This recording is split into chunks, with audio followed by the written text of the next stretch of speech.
Assalamualaikum warahmatullahi wabarakatuh. Perkenalkan, nama saya Junaidi. Saya dari lokal CPGMI 20. Di sini saya ingin menjelaskan tentang toharoh dalam Islam. Baik, langsung saja tanpa banyak basa-basi lagi, langsung saja kita ke pembahasannya. Baik, di sini saya ingin menjelaskan tentang pengertian toharoh. Di dalam Islam, mensucikan diri dikenal dengan sebutan toharoh, yang secara bahasa yaitu bersuci. Sedangkan menurut istilah, toharoh adalah membersihkan diri, pakaian, benda-benda lain dari najis dan hadas menggunakan cara yang sesuai dengan syariat Islam. Kedudukan bersuci di dalam hukum Islam termasuk amalan yang harus dilaksanakan. Sebab salah satu syarat sah sholat adalah suci dari hadas dan najis. Baik, di sini saya ingin menjelaskan tentang hukum taharah. Hukum taharah itu adalah wajib, sebagaimana telah disampaikan oleh Allah Subhanahu wa Ta'ala melalui firman-Nya yang berbunyi, "Hai orang-orang beriman, apabila kalian hendak melaksanakan sholat, maka basuhlah muka dan tangan kalian sampai siku, dan sapulah kepala kalian. Kemudian basuh kaki sampai kedua mata kaki." Quran Surah Al-Maidah ayat 6. Toharoh di sini terbagi menjadi dua. Yang pertama adalah toharoh maknawiyah. Toharoh maknawiyah adalah membersihkan diri dari kotoran batin berupa dosa dan penyakit hati, seperti iri, dengki, takabur, dan lain-lain. Cara membersihkannya dengan melakukan taubatan nasuha, yaitu memohon ampun dan berjanji tidak akan mengulanginya. Yang kedua adalah toharoh hissiyah. Toharoh hissiyah adalah membersihkan bagian tubuh yang terkena najis maupun hadas. Untuk membersihkan dari najis dan hadas ini bisa dilakukan dengan berwudu, mandi wajib, serta tayamum bila dalam kondisi tidak ada airnya.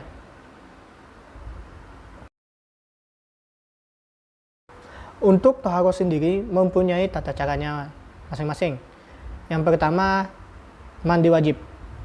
Istilah mandi wajib dalam toharoh yaitu mengalirkan air ke seluruh tubuh dari ujung kepala hingga kaki. Mandi wajib ini harus dibarengi dengan membaca niat berikut ini. Bismillahirrahmanirrahim. Nawaitul ghusla liqa'il hadasil akbari minal jinabah fardon lillahi ta'ala.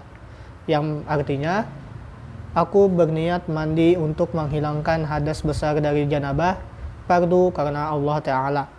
Menurut mazhab Syafi'i, saat membaca niat harus dibarengi dengan menyiram tubuh dengan air secara merata. Untuk bagian tubuh yang berbulu atau berambut harus menggunakan air yang mengalir. Baik, yang kedua adalah berwudu.